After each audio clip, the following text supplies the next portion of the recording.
Today, I will be sharing with you my personal analysis on Universal Robina. I started investing in URC way back 2024, and I invested consistently as I see this stock as a good dividend driver. When we invest in the stock market, one thing we often worry about is bad news about the company, right?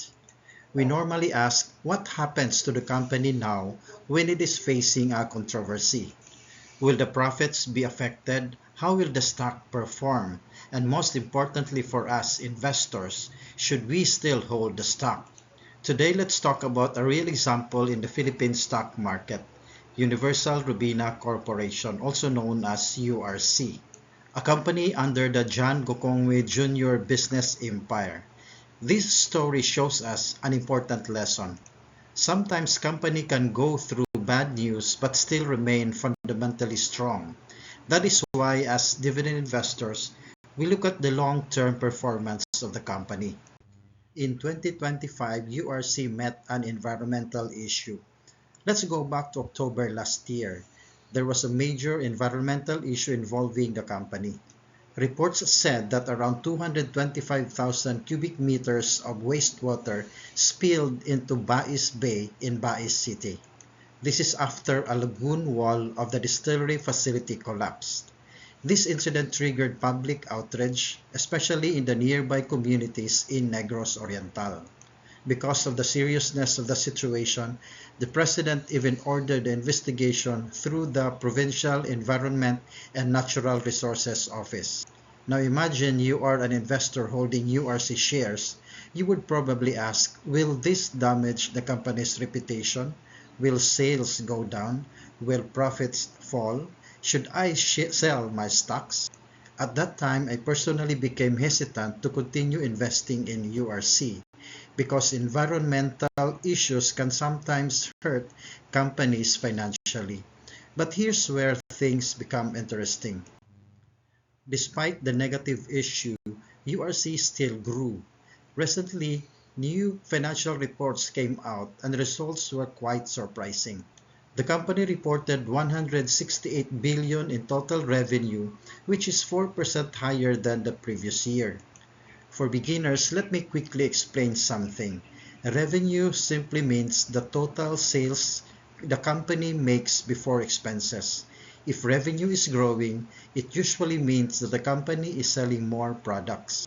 And in URC's case, the growth was mainly driven by strong product demand across its consumer food businesses.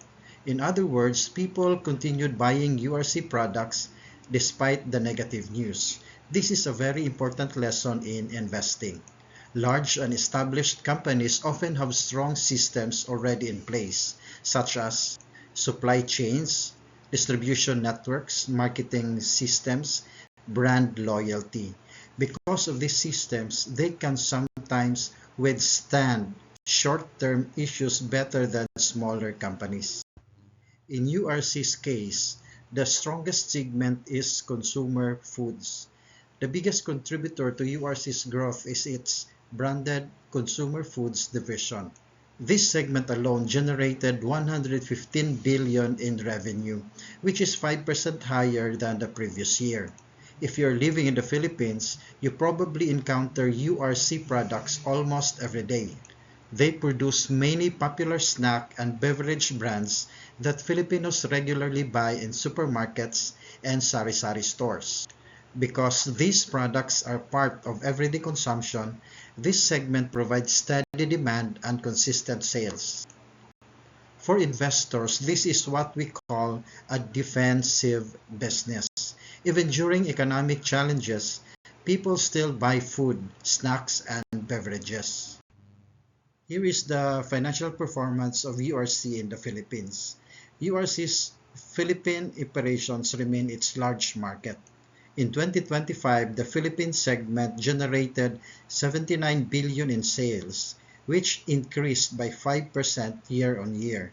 The company attributed this growth to several factors, such as sustained consumer demand, better in-store product placement, improved execution in retail stores, disciplined pricing strategies. What this means in simple terms is that URC has been effective in making sure its products are visible, available, and competitively priced in stores. And when products are easy to find and affordable, sales naturally grow. Now let's look at the international operations. URC is not only a Philippine company, it also operates in several Asian markets. In 2025, URC's international segment generated 36 billion in revenue, which increased by 4%. However, the company mentioned that some markets experienced softer demand due to geopolitical tensions in Indochina. But even with those challenges, URC was able to offset the impact through number one, improved operational efficiency, larger production scale, better cost management. These improvements helped the company remain profitable despite external pressures. Here is the performance of the agro-industrial and commodities segment. URC also has an agro-industrial and commodities business, which includes products like sugar and animal feeds. This segment recorded 53 billion in revenue, growing 2% compared to the previous year. One challenge mentioned by the company was the increase in coffee input costs. For beginners, input costs refer to the raw materials needed to produce products. When raw materials become expensive, companies usually experience lower profit margins, but URC believes this challenge is temporary. The company expects that as coffee prices normalize, their current strong sales volumes will eventually translate into number one, better market share, number two, margin recovery, and lastly, stronger long-term returns. The dividend story of URC is quite interesting. Now here's the part that many long-term investors love, dividends.